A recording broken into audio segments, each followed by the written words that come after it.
Y bueno, pues ahorita a mí me corresponde compartir con ustedes parte de lo que fue mi vida en el negocio. A mí lo que más risa me da es que todo el mundo piensa que mi hija sigue igual de pequeñita. Todo el mundo me pregunta, ¿y tu niña? No, pues ya cuál niña. Es altísima, bendito sea Dios, se mejoró la raza. Sí, no salió igual que yo. Bueno, sí es delgada, pero mide 1,68, bueno, estuvo mejor, ¿no? Ella vive actualmente en Montreal. Todo el mundo piensa que hice un gran sacrificio al dejarla un tiempo, pero si tú ves hacia atrás, cualquier sacrificio que hagas por tus hijos es pequeñito. Yo creo que nunca me voy a arrepentir de lo que he hecho. Este negocio me ha dado la oportunidad de forjar un destino mejor para mi hija. Ella actualmente pues tiene el estilo de vida que todos los padres queremos. Ella está estudiando ahorita en la Universidad de Concordia, en Montreal. Tiene 4 años y medio viviendo allá. Y ella se ha vuelto muy independiente. Me heredó, me duplicó. Es una persona con un carácter muy definido, autosuficiente, sabe hacia dónde va. Y platicando con ella el otro día me decía, mamá, es que yo me visualizo como una empresaria de gran éxito. Fíjate lo que hacemos. Cuando nosotros nos integramos al sistema y empezamos a vivir día con día la realización o la lucha de nuestros sueños, nuestros hijos empiezan a heredar eso. Y yo creo que es la mejor herencia que les podemos dar. El enseñarles que a un sueño no se renuncia, sino que por un sueño se lucha. Cueste lo que cueste. ¿Por qué? Porque en el sueño encontramos nuestra realización. En la renuncia de nuestros sueños encontramos nuestra frustración. Y la frustración es el cáncer del alma. El alma nunca se repone de la frustración. Renunciar hacia lo que a ti te podía haber llevado a descubrir el potencial que tú tienes es un dolor que yo no se lo deseo a nadie. El esforzarnos, el luchar, creo que es algo que engrandece al hombre. Ustedes saben que yo entré hace más o menos 14 años. En ese tiempo tenía 40 años y yo me sentía un poco frustrada. Había estudiado una carrera, pero esa carrera no me había llevado a ninguna realización. Por alguna situación apenas había yo conseguido el sobrevivir.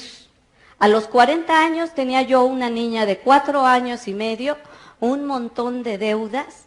Estaba yo atrapada en un empleo que no me satisfacía, porque no solamente no ganaba lo que necesitaba, sino que estaba haciendo algo que no me gustaba, tenía que soportar a un jefe que no toleraba, y entonces poco a poco me fui frustrando. Yo pienso que cuando una persona se frustra, de repente es como si te empañaran el cristal de tu vida, y lo ves ya todo diferente, lo ves amargo, triste, gris. Y lamentablemente quien se lleva el resultado de esa frustración son las personas a las que más amamos, a nuestros hijos. Yo pienso, si no hubiera hecho este negocio, me imagino que ahorita sería una señora, no sé, varicosa, con sobrepeso, frustrada, hablando eternamente en pasado. Si yo hubiera, aferrándome a algún pequeño éxito pasado que hubiera tenido, es que yo algún día fui y añorando lo que pude haber sido. Cuando nosotros somos jóvenes pensamos que nos vamos a comer el mundo. Cuando yo tenía 15 años, juraba que a los 20 iba a ser millonaria. Cuando llegué a los 20 estaba apenas en la universidad. Y bueno, dije, me doy otros 5. Juraba que a los 25 todo era cuestión de recibirme y seguramente alguien me iba a ofrecer la dirección general de alguna importante compañía. Yo me soñaba como una ejecutiva exitosa. Y bueno, llegué a los 25 y pues sales a pedir empleo. A los 29, afortunadamente, sí, yo ya era una ejecutiva de cierto éxito, pero a los 40 me había frustrado. Tenía demasiada edad para cambiar de empleo. tenía demasiado miedo para renunciar a lo poco que yo tenía. No era algo que me satisficiera, pero yo sabía que era muy difícil que alguna otra compañía me diera algo mejor. Y entonces toleraba lo que había en mi vida. Estaba yo tan frustrada que ni siquiera me daba cuenta de cómo era mi vida. O sea, llega un momento en que te embotas, ¿sí? Y empiezas a moverte mecánicamente. Simplemente te levantas, te mueves, vas a tu trabajo, pero como robot. Y realmente no sientes vida dentro de ti. Es un día tras otro día, tras otro día, y todo es igual.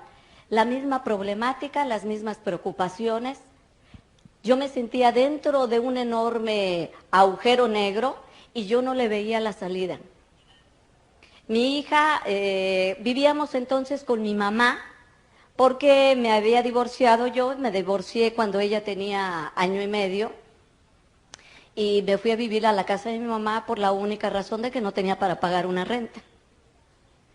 Entonces vivía a 45 minutos de la Ciudad de México, realmente sin tráfico serían 30 minutos, con tráfico es más de 1 hora y media. ¿Sí? Mi mamá vivía en un suburbio de clase media-baja, en Ojo de Agua, y allá me fui a vivir yo con ella. Tenía un cochecito de medio uso, no muy bueno, al que yo cuidaba, igual que muchos cuidan su auto, y lo cuidaba más que mi propio cuerpo. ¿Por qué? Porque era mi único capital, y era lo único con lo que tenía yo para moverme. Entonces, todos los días, para que el coche no se calentara por el exceso de tráfico, me levantaba a las 5 de la mañana para salir a las 5:30 máximo de mi casa y que no me agarrara el tráfico. Y todos los días regresaba yo a las 11 de la noche, porque a esa hora tampoco había tráfico de regreso. El problema de tener un cochecito que no es muy bueno es que ustedes saben que si se calienta, pues se puede detener, ¿no? No, hombre, líbrame Dios. Se para y me pongo a llorar sobre un chayote, porque no sé absolutamente nada de mecánica. Aunque en la facultad tomé una materia que se llama máquinas de combustión interna, y que se supone que uno sabe cómo se manejan los motores, de qué se componen y cómo se arreglan, yo no sé cómo la pasé. Me lo he de haber aprendido de memoria, lo recité y saliendo del examen se me olvidó. Sí, porque yo hasta la fecha compro un coche por el color. O sea, por la máquina ni la entiendo, pues si prende está bien, ¿no? Y si te combina, pues tú dices, me lo llevo. Así es como las mujeres compramos un automóvil. Entonces yo tenía ese cochecito y lo cuidaba muchísimo. Pero el cuidar a mi coche me llevó a olvidar a mi hija. Cuando yo me iba, la niña estaba dormida. Y cuando yo regresaba, la niña estaba dormida. Entonces, llevaba yo viviendo más o menos 3 años igual. La niña crecía, mi mamá la cuidaba, pero yo tenía poco contacto con ella. Los fines de semana que tenía tiempo para convivir con ella, normalmente, pues el sábado lo dedicaba a limpiar la casa, a planchar la ropa, a arreglar las cosas de ella y a arreglar mis cosas. Y el domingo estaba muerta. Lo único que yo quería era olvidarme, descansar. Yo no sé a cuántos les pase eso, pero yo recuerdo que la niña se me acercaba y quería jugar, y por supuesto que la mandaba o a ver la televisión o a jugar con alguno de sus primos. Me acuerdo que una vez ella me vio sin hacer nada, y entonces se acercó y me pidió que jugara con ella. Y entonces le dije, no, nena, estoy ocupada. Y con la ingenuidad y el candor de un niño me dijo, pero si no estás haciendo nada, mami. Le dije, ¿cómo no? Estoy pensando. Y realmente estaba pensando, ¿en qué piensa uno? Uno se ensimisma. Fíjate lo que es la palabra, ensimismar. Te metes en ti mismo. Y cuando uno se ensimisma, normalmente entras en ti mismo para practicar algo que nos encanta, la autocompasión. Entonces yo estaba ensimismada pensando en cómo la vida se había portado tan mal conmigo. Yo tenía que trabajar, tenía una hija que cuidar, no tenía un empleo que me satisficiera, no tenía un carro que me sirviera y no tenía ni siquiera una casa mía. Entonces me metía en mí a relamerme las heridas y autocompadecerme. Las personas lo hacemos pues porque no nos han enseñado otra cosa, porque hemos visto que los demás lo hacen. Cuando yo me reunía con alguna de mis amigas, pues hacíamos todas lo mismo. Cada una voltea sobre la mesa su mochila, ¿no es cierto? Y cada una saca su propia porquería. Al final de la reunión de las amigas, no nos damos cuenta de que está revuelta toda la porquería en la mesa. Y cada quien toma los trozos de la otra, vuelve a llenar su mochila y nos vamos. Y aunque es una palabra muy fea, la voy a decir en francés, todos nos llevamos la merde de los otros.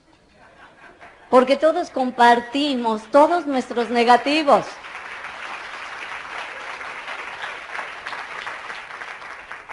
Entonces, en esas estaba yo, pero yo pienso que la vida es misericordiosa con cada uno de nosotros. La vida a veces te golpea para ver si despiertas, para ver si nos damos cuenta. Y en eso estaba cuando un amigo mío me regaló un librito. Era un librito de pequeñas historias. No sé por qué me lo regaló. No sé si él sabía que me hacía falta, si lo había leído antes, o simplemente la vida lo utilizó como instrumento y me acercó ese libro. Yo recuerdo que lo abrí y venía una pequeña historia. Hablaba de un niño que va corriendo cuando llega su papá del trabajo y le pregunta, papá, ¿cuánto ganas tú por cada hora de trabajo? El papá, que viene cansado, le dice cualquier cantidad, $5 la hora, por decir algo, ¿sí? Y entonces el niño se le queda viendo y le dice, papá, ¿me puedes dar 3? El papá, enojado, piensa que el niño es un interesado y lo regaña y lo manda a dormir. El niño, apesadumbrado, porque es un niño muy pequeño, de 4 o 5 años, se va a su recámara sin decir nada. Y el papá al rato se queda pensando, si esos $3 a lo mejor no son algo importante para el niño y que finalmente pues para él, pues ¿qué más da? Entonces se arrepiente, como nos arrepentimos todos los papás después de que ya la regamos, ¿no? Se arrepiente, va a buscar al niño, lo encuentra dormidito, lo despierta, saca los $3 y le dice, ofreciéndole los $3, le pregunta, ¿para qué quieres este dinero? El niño, sin contestar, levanta la almohada, saca otros $2 y le dice, papá, te compro 1 hora de tu tiempo. A mí esa historia, bueno, me partió el corazón, porque de repente me di cuenta que yo llevaba 3 años sin darle 1 hora completa a mi hija. Estaba yo demasiado ocupada en proveer. Y creo que todos los padres se nos va la vida haciendo eso. Nos preocupamos mucho por conseguir dinero y creemos que llevando el sustento a nuestra casa ya cumplimos. La tragedia es cuando los hijos crecen y nos reprochan la ausencia que tuvieron de nosotros.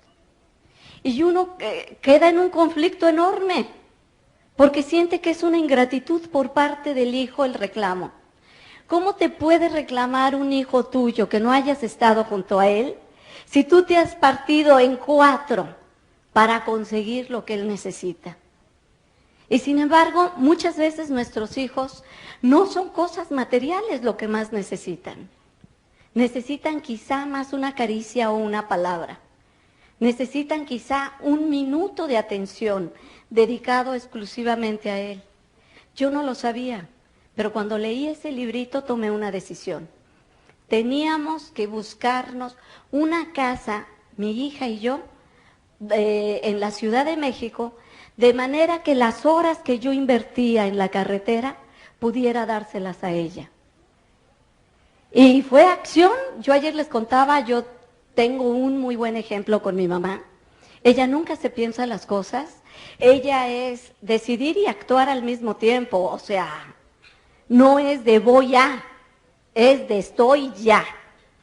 Entonces, en el momento en que yo tomé la decisión, al día siguiente empecé a buscar un departamento. Claro, de acuerdo a mis posibilidades. Y cuando uno se toma la decisión, pero en serio, algo pasa. Ustedes lo han leído también en el libro del alquimista, ¿no es cierto? Que dice, el universo se confabula. Y el universo se confabuló, y ese mismo día que yo empecé a buscar departamento, lo encontré.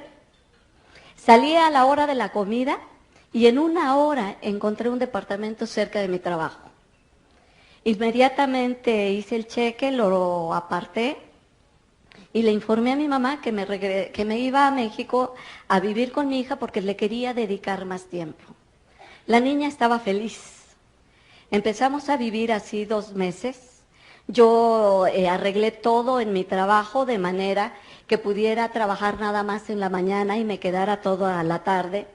Entonces iba personalmente a recogerla a la escuela, la llevaba a la escuela, comíamos juntas, empezamos a hacer la tarea de juntas y para mi hija el mundo de repente se había iluminado porque su mamá ya estaba con ella. En esas estábamos cuando me encontró el negocio. Una vez un amigo mío pensó en mí porque le habían presentado esta oportunidad. Bueno, entonces, les decía, me presentó mi amigo Sergio, que no es Sergio Rivera, sino Sergio Ruiz, me presentó la oportunidad. Él era amigo mío desde hacía muchos años, de hecho era mi mejor amigo, hace ya muchos años que no lo veo. Entonces, como nos conocemos, como se conocen los amigos, ¿no? Cada vez que él me contaba algo, yo le sacaba raíz cuadrada, porque yo sabía que lo que él decía siempre era un poco exagerado. Entonces fue y me contó de este negocio y me dijo, nos vamos a hacer millonarios y lo único que necesitamos es meter un montón de gente. Y entonces yo dije, pues como habíamos estado juntos en las pirámides, ya tenía yo la referencia con eso y dije, no, hombre, nos vamos a meter en otro lío. La última vez tuvimos que pagar un chorro de lana, ¿no? Entonces le dije, no, Sergio, tú siempre andas con tus tranzas y por eso luego nos va mal. Entonces yo no quise saber nada. Pero él me insistió, y la tercera vez que fue a verme, yo vivía en un departamento en el primer piso, que tenía las ventanas de pared a pared, y con esas persianistas mini blind. Entonces, obvio, cualquier persona desde la calle podía ver perfecto lo que había en mi casa, ¿no? Entonces yo estaba platicando con el papá de mi hija, que había ido a verla, cuando veo que se estaciona el carro de Sergio. ¿Sí? Y en cuanto lo vi, para que él no me viera, que me aviento pecho tierra sobre la alfombra. Y así pecho tierra que me voy hasta la cocina. Pues mi exmarido se me quedó viendo como diciendo, ¿qué onda, no? Y entonces me sigue hasta la cocina y me dice, ¿qué le debes?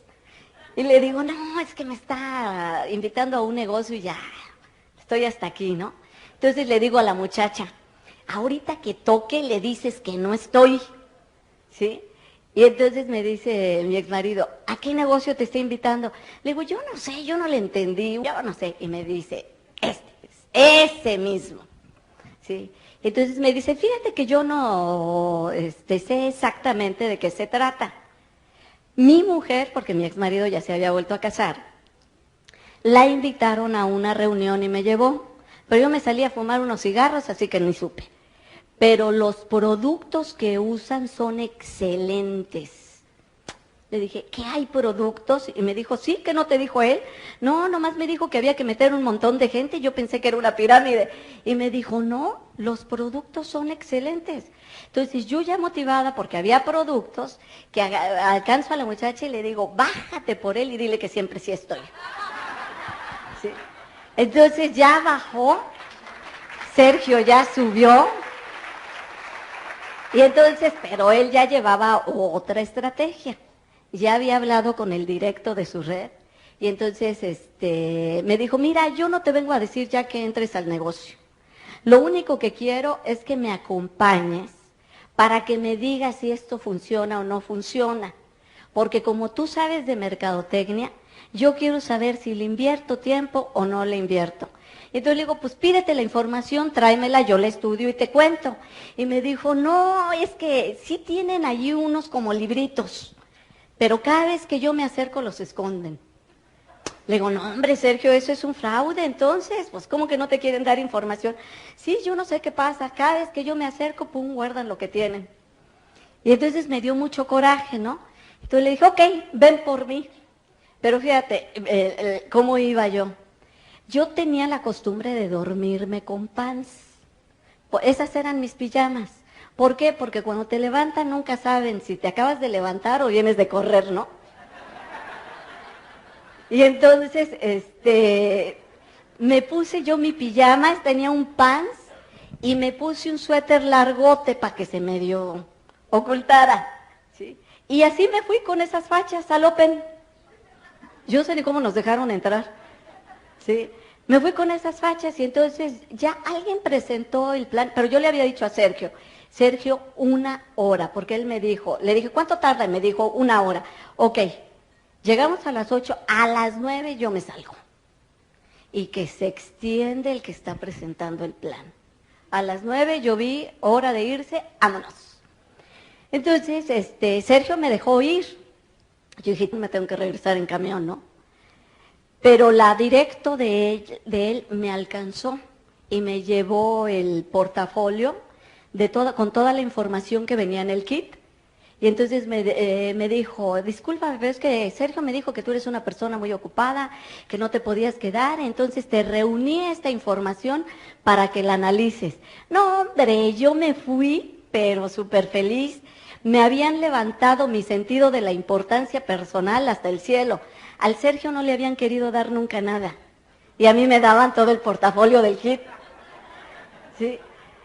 Entonces, ¿cómo me fui? Nunca me enteré que había sistema. Pero yo llegué y empecé a revisar. A mí me interesó lo que escuché, pero no lo comprendí todo totalmente. A mí lo que me intrigaba era de dónde salía el dinero. Yo nada más quería tener claro de dónde salía el dinero. ¿Por qué quería tener claro eso? Porque yo no quería meterme en un negocio fraudulento que se pareciera a las pirámides. Entonces yo revisé todos los libritos, pero pues ni le entendí. Y entonces, me acuerdo, una parte de mí, mi corazón me decía que eso era bueno, pero mi mente me decía, ¿y si te vuelves a embrollar en otro rollo? Entonces yo me acuerdo que yo le pedí a Dios, yo no sé ustedes, yo soy sumamente creyente. Cuando yo no puedo solucionar algo, le pido a Dios que me eche la mano. Y entonces, y que me ilumine las neuronas que sirven, pues para entender, ¿no? Y entonces, me acuerdo que yo me dormí pidiéndole a Dios 3 señales. Le dije, Dios mío, si esto es para mí, dame 3 señales para que yo empiece a hacerlo. Porque yo llevaba meses de pedirle a Él, ponme algo. Porque el dinero no solo no me alcanzaba, sino que yo estaba harta de hacer el trabajo que estaba haciendo. Mi jefe tenía la costumbre de jinetearse la lana de los clientes. Y luego me obligaba a mí a mentir, cosa que además nunca hice. Entonces venía siempre el pleito y el reclamo. Él me decía, no, es que no te pones la camiseta, que no sé qué más. No, pues si ponerse la camiseta era mentirle a un cliente de, ya me mandaron a hacer mis muebles. Y yo, pues la verdad le decía, no hombre, para nada. Y entonces, ya sabes, pues le hablaban a él y se lo ponían, ¿no? Y yo le había pedido a Dios, Dios mío, ponme algo. Debe de existir un empleo en el que no tengas que mentir para ganarte pues la papa. Y entonces a mí me latía que esto era bueno. Y yo me acuerdo que me dormí bien tarde y a las 5 de la mañana, pum, vale que me despierto. Acababa de ver claritito de dónde venía el dinero. Yo había trabajado anteriormente en publicidad. Había sido directora de ventas de una de las, directora de proyectos especiales de una de las agencias más importantes de México.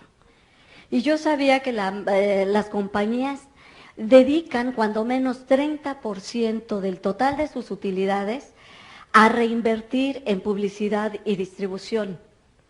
Entonces de repente lo vi, claro, ellos nos pagan porque nosotros somos los publicistas y los distribuidores. Cuando entendí eso, no, hombre, que me vuelvo a poner mi suéterzote y que me salgo, porque yo no tenía teléfono en mi casa. y que me voy a buscar a Sergio, le hablé por teléfono y que le digo, Sergio, ya entendí de dónde sale el dinero. Y Arre me dice, ¿todavía estás revisando todo? No, pero ya lo entendí. Y entonces él me dice, ok, ¿qué te parece si lo hablamos a las 10 de la mañana? Pues es que yo estaba tan nerviosa que a mí ni me importó salir a esa hora a buscar un teléfono y despertar pues al que me había invitado, ¿no? Entonces, yo tenía que hacer un viaje a Estados Unidos. Tenía que ir a Oregon precisamente por cuestiones de trabajo. Entonces, me acuerdo que vi a una persona que es amiga mía, es americano, pero él habla español muy bien. Entonces, le comenté sobre lo que estaba pasando en México. Y entonces él, me acuerdo que Andrew, muy sorprendido, me dijo, ¿está la corporación en México? Sí. Entonces me dijo, mira, Consuelo, yo tengo amigos personales que se han hecho millonarios en ese negocio. Cuando yo escuché eso, yo dije, es la segunda señal. Porque Andrew tenía toda mi confianza. Y si él me estaba diciendo que sus amigos, él es psiquiatra de niños, me dijo, mira, yo no lo hago porque yo tengo una profesión que me absorbe. Pero la verdad, yo he visto cómo se han enriquecido las personas en ese negocio. Yo en tu lugar lo consideraría. Para mí esa fue la segunda señal. Un segundo.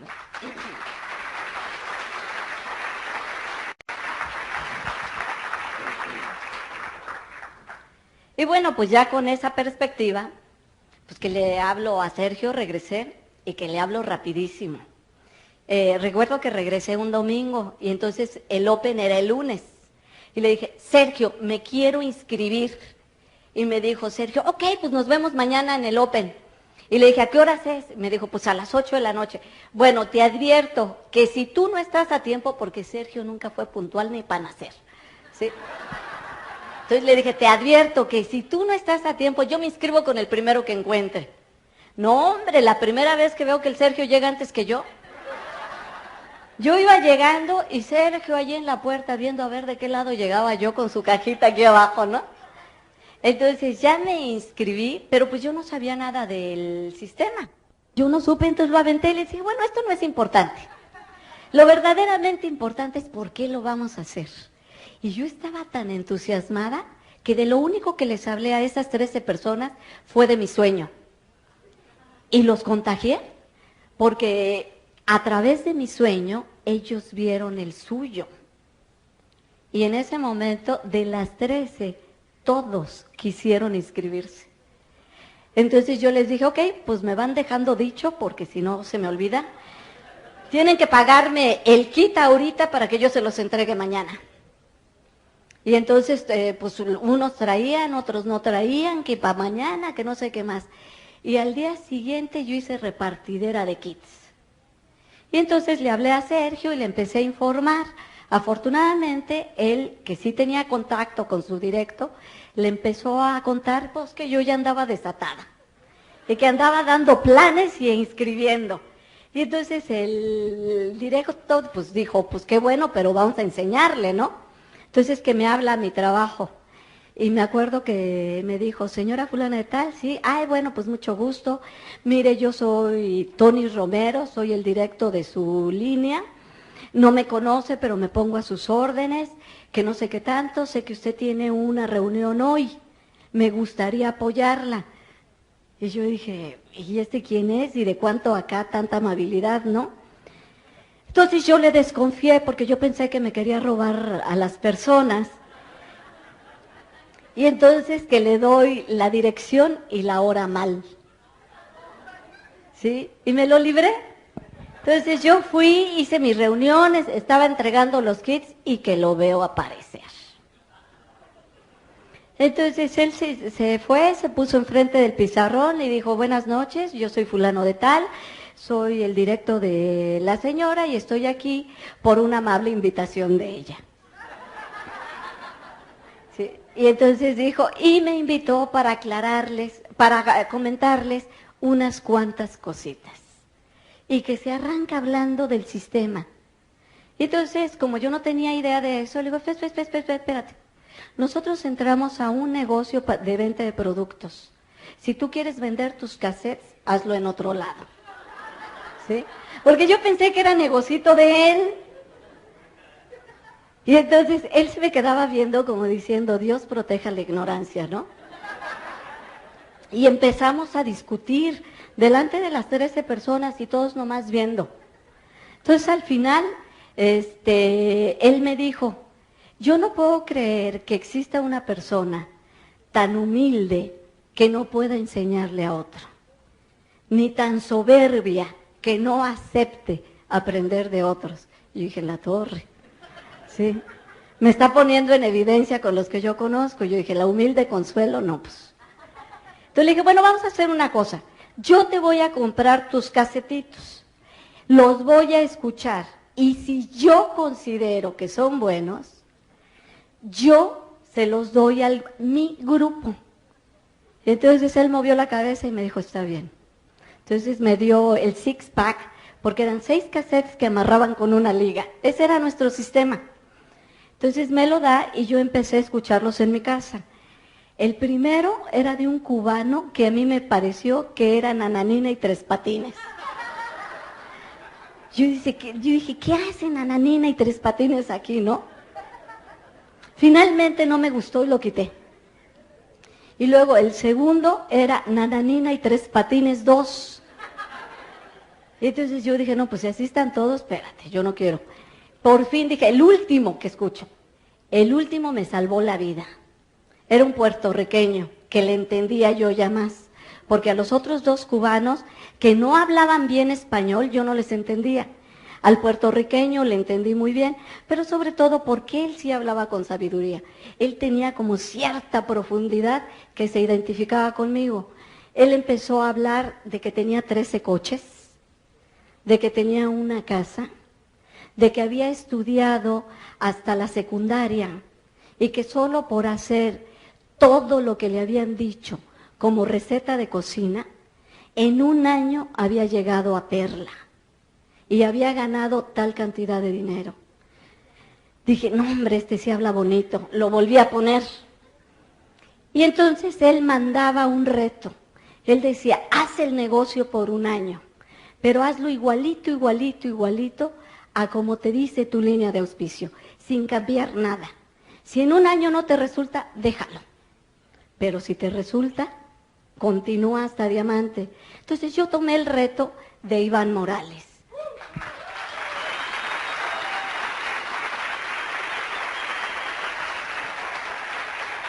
Iván para mí siempre fue uno de mis diamantes y sigue siendo uno de mis diamantes preferidos. Es de la línea dura, él golpea, él no te dice las cosas con azúcar, te las dice directitas. Y fue uno de los diamantes más exitosos en este negocio, de los que más dinero ha ganado. Y gracias a él yo me integré al sistema. Le pedí a Tony, dales cassettes a todos, pero quítales los de Nananina y Tres Patines. Sí, me decía, no, Consuelo, porque los cassettes que a ti no te gustan, a otro lo van a motivar.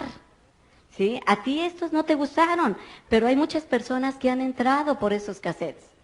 Entonces les dio el six-pack completo y yo empecé a hacer el negocio tal cual me lo decía el sistema, tal cual Tony me iba dirigiendo. Tony me convenció a ir a mi primer seminario, lo cual le doy las muchas gracias. Por supuesto yo fui más que nada por no perder ¿cuántos nos costaban? Creo que $5 la entrada al seminario. Entonces, el día domingo me daba mucha flojera levantarme y llevar a la niña, que la cuidaran, bla, bla, bla, bla, bla.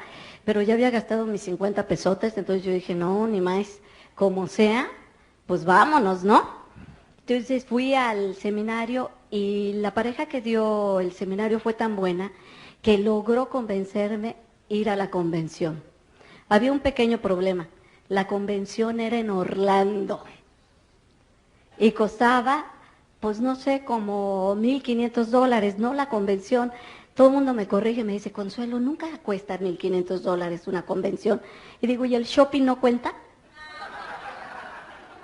A mí me salió en 1,500 porque pues también le incluye el shopping, ¿no? Pero yo no tenía dinero. Entonces, mi héroe, Iván, decía que había vendido su coche para ir a una convención. Pregúntame qué hice. Tostoneé el cochecito, pero a la de ya. Puse un anuncio y el primero que llegó se lo vendí en lo que me lo ofreció. ¿Por qué? Porque yo tenía que irme a la convención. Entonces fui a la convención porque Tony me había dicho que si yo iba a esa convención, yo me iba a traer el compromiso. Yo no sé qué entendía yo, no sé. Si el compromiso me lo iban a poner en un costal, me lo echaba yo en la espalda y me lo traía, no sé. Pero Tony me había dicho, y es importante que tú tengas el compromiso, porque si tú tienes el compromiso, tú llegas a diamante. Yo no entendía qué era eso de llegar a diamante, pero lo que entendía era que era mucho dinero. Yo me acuerdo que le pregunté, Tony, ¿cuánto gana un diamante? Y me decía, mira, lo menos que ofrece la compañía son $100,000 al año. ¡Guau! Para mí eso era todo el dinero del mundo. ¿Sí? Entonces voy a la convención, pasa el viernes, y yo no vi el compromiso.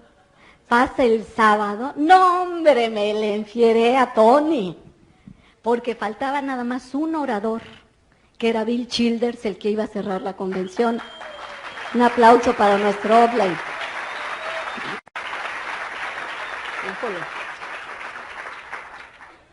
Y entonces le dije a Tony, oye, tú me dijiste que yo iba a agarrar el compromiso aquí y ya estamos en las últimas y yo no veo el compromiso.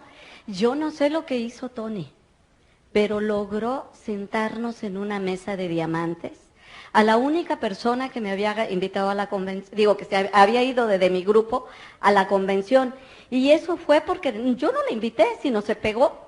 Ella escuchó cuando Tony me estaba promoviendo la convención a mí.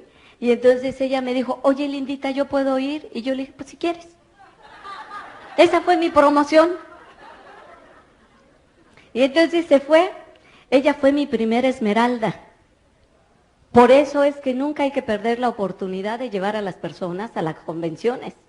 Porque ahí es donde se hornean. Todos somos una promesa. Pero en una convención la promesa puede cambiar a una certeza. En una convención muchas personas vamos a encontrar la razón o el valor o la fuerza o la energía o la inspiración, como tú le quieras llamar, para hacer este negocio, para hacerlo hasta sus últimas consecuencias. Entonces regresamos nos sentaron en la mesa de diamantes y yo no sé qué pasó. Estábamos escuchando la traducción por Walkman. ¿Sí? Y el mío se descompuso. Entonces me aventé a Childers a capela. O sea, por un lado yo no sé hablar inglés y mi Walkman no servía. Entonces yo veía que Childers hablaba y hablaba. Childers no es una persona que se dirija a todos, sino más bien escoge como que los que tiene enfrente. Y tiene una energía muy especial. Entonces mientras él hablaba, yo me sentí entusiasmada y de repente él hace algo que, claro, para mí fue el mejor argumento. Saca del bolsillo $10,000. Y yo le decía a Marta, Marta, ¿qué dice? ¿Qué dice? Y me dice que eso es la cantidad que él trae para sus gastos menores. Y yo, wow, $10,000, yo no había pagado la renta.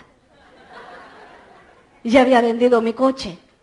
Y este trae $10,000 en el bolsillo para sus gastos menores. No, hombre, eso fue el paroxismo de la inspiración para mí. De repente me levanto, me trepo en una mesa y empiezo a gritar como loca. Algún día, y en español, yo voy a ser diamante y voy a estar en ese escenario. Entonces Childers se voltea y pregunta, ¿qué dice? Pues sí, dijo, le dio la locura y en español. Sí. Y entonces le traducen y Childers pide un aplauso para mí. Me sentí realizada. Entonces, yo me acuerdo de la cara de Marta, que asustada me jalaba del vestido y me decía, sí, lindita, pero bájate. Es que fíjate, yo tan propia, 2 días antes yo había llegado a la convención a observar. Yo soy ingeniero industrial, soy sumamente analítica, tengo mente de matemático. Primero pienso y luego siento, ¿sí? Entonces yo llegué y observé, y yo los veía a todos así como muy locos, como muy cursis, muy ridículos. Todo el mundo abrazándose, dándose besitos, y yo decía, ah, ¿no? Y luego a la hora que ponían la música, todo el mundo bailando y esto y que el otro, yo embarada viéndolos. Marta, ya sabes, se había soltado el chongo y a todo lo que daba. Y entonces Marta me decía, porque Marta es una persona feliz, sencilla, que se integra, no tiene tanto rollo mental como yo. Y entonces Marta me decía, muévete, lindita. Y yo, ¿qué te pasa? ¿Sí? Y entonces me decía, no, hombre, ¿no te das cuenta que al fin y al cabo aquí nadie nos conoce? Entonces yo dije, ah, pues sí, ¿verdad? Y ya con eso de que no importa si hago el ready, empecé por acá a baile y baile. Al día siguiente estábamos una en una bocina y otra en la otra. Nos fueron a bajar. Entonces, fíjate, en 48 horas había cambiado mi personalidad. De ser una persona totalmente inhibida,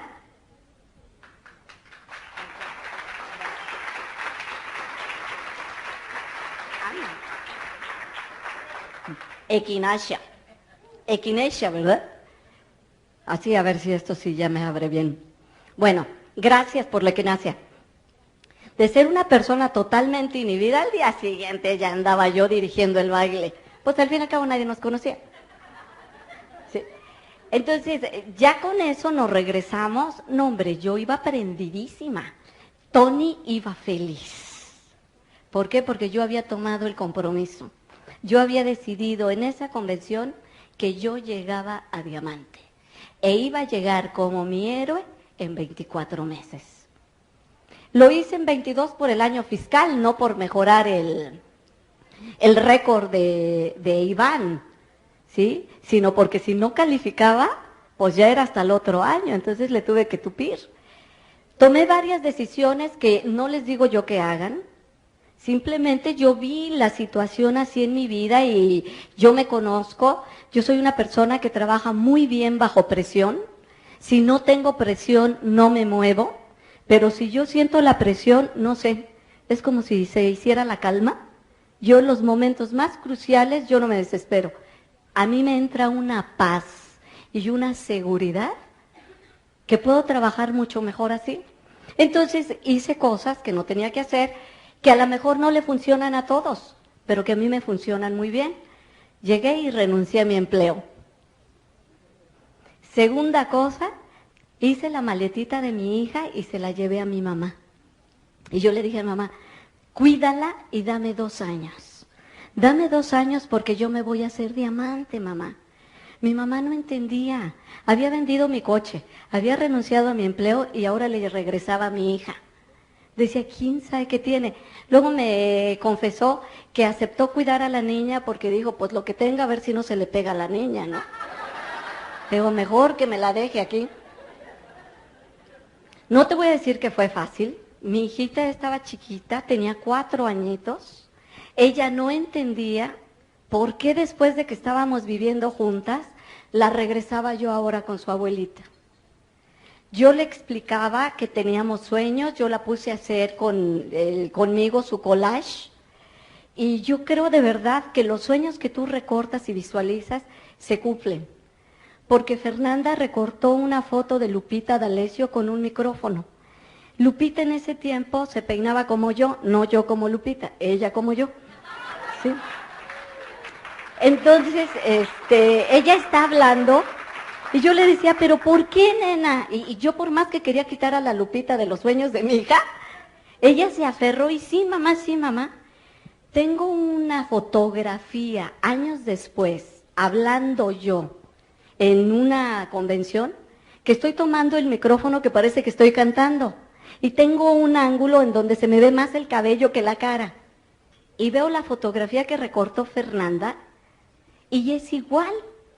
Fíjate, ella me visualizó con un micrófono y yo ni idea tenía que después eso sucedería, pero dando una conferencia. Nunca cantando, no hombre, si salen todos y empiezo a cantar. Yo canto tan bien que me utilizan para fumigar, nomás echar. Entonces, yo empecé a ver a mi hija nada más los fines de semana. Pero fue muy bueno porque entonces aprendí a darle tiempo de calidad. Antes, aunque vivíamos juntas, yo realmente no le hacía caso. Como después de que entré al negocio, nada más la iba a ver los domingos, entonces todo desaparecía para mí y lo único que existía era ella. No le hacía caso a mis hermanos que iban a comer con mi mamá, no le hacía caso a mi mamá y solamente éramos la niña y yo. Ahí aprendí a ponerle atención a mi hija, cosa que fortaleció mucho su autoestima. Jamás volví a atender a una persona que me hablara callando a la niña. Callo primero a la otra persona y le pido, ¿sabes qué? Discúlpame, ¿qué me decías, nena? Eso le empezó a dar mucha seguridad a ella. Yo ahora la que la veo hecha una mujer, me da mucho gusto, porque la veo una mujer autosuficiente, segura de sí misma, aceptando el mundo que tiene, sin miedo, dispuesta a enfrentarse a lo que venga, y eso solamente lo tiene un niño que ha tenido atención por parte de sus padres, que no se sabe rechazado.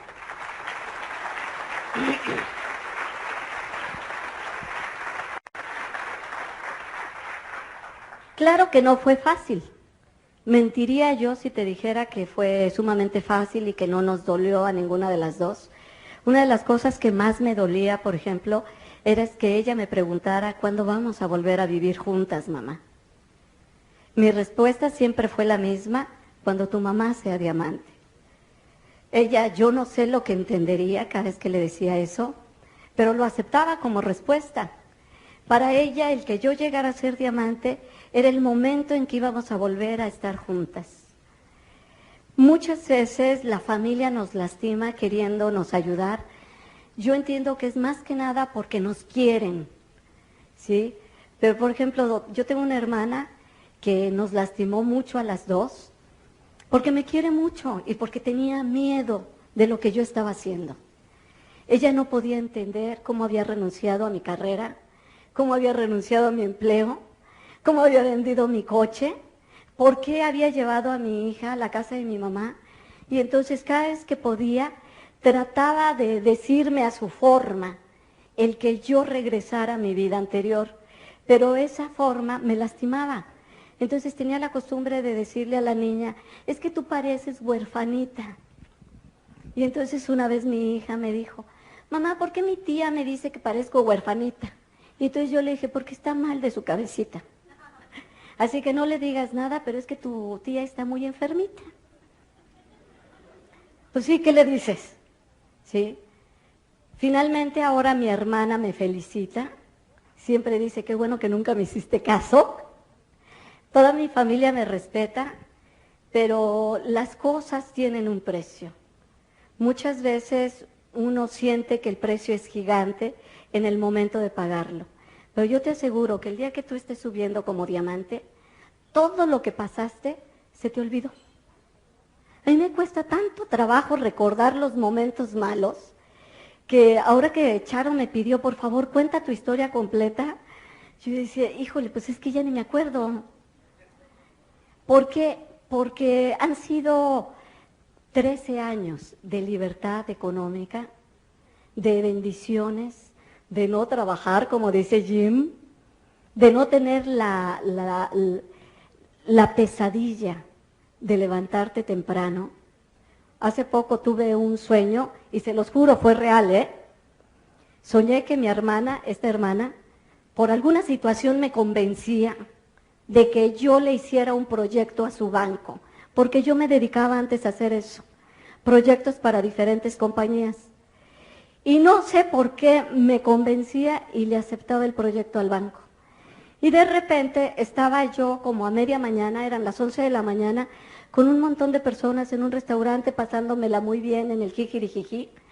Y de repente me acordaba, si yo ya estoy trabajando, yo tengo que estar en el banco. Y me entraba una angustia porque pensaba, van a correr a mi hermana por mi culpa. Van a correr a mi hermana porque yo no estoy cumpliendo. Y entonces empezaba yo desaforadamente a querer llegar al banco y pasaban un montón de cosas y no podía llegar. Tenía tal angustia que me desperté.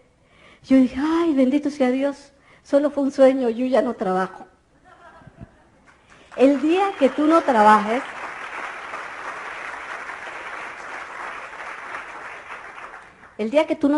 lo vas a ver. Es una bendición no estar dependiendo ya ni de un empleo ni de un sueldo. Cuando yo llegué a Diamante quise darme el mayor de los premios. Así que lo preparé todo para que ese día mi hija y yo volviéramos a vivir juntas. Conseguí una casa como nunca la habíamos tenido, una casa gigante. Se la enseñé antes de que yo la empezara a preparar para que nos mudáramos.